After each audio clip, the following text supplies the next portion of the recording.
Local newspapers are good because then you know stuff about your area more, and you can recognise people in the paper. I like my paper, it's like books. I'm all for e-readers, technology, but I want my paper. Do you know what I mean? I want to hold it. There's like an attachment to it. There's like an emotional thing and you own it. We've got a little newspaper, I think it's Faversham News, it's KM, Faversham Times, I think, the little blue one, which has been going on and on and on. It'd be a terrible shame if it ceased publishing. Local news is obviously extremely important to the local residents.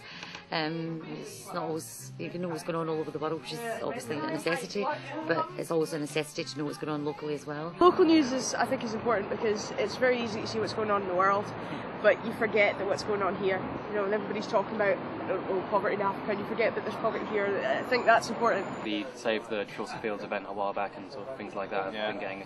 They got a decent amount of coverage in the local press, I suppose. Imagine it helped spread it from simply being a university issue to something that the entire city was at least aware of, if not actively involved in. It lets people locally know what is happening locally. I mean, society is very disjointed, isn't it, really? And it's nice to know people living in Cardiff to actually know what's going on in Cardiff, or what is, you know, the papers bring up sort of some of the issues. Cardiff in particular is changing at a very fast rate.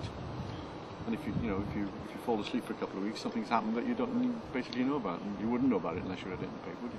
It's where you find out what's really going on in your community, I think, rather than a message that some big organisation wants you to find out nationally. I think they're at the heart of the community.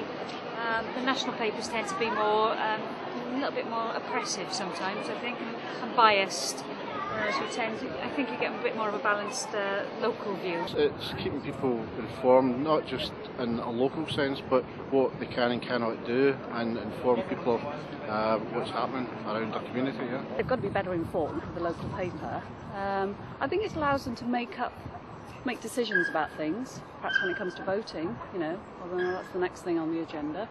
It's good to hear what's happening all over Britain, but it's good to hear what's happening locally. No one's really got a kind of sense of community that people did, you know, back in like the 60s. If you've got like a local newspaper, you can see what's going on around you, and you can actually see that actually people are doing stuff in your local area with other people.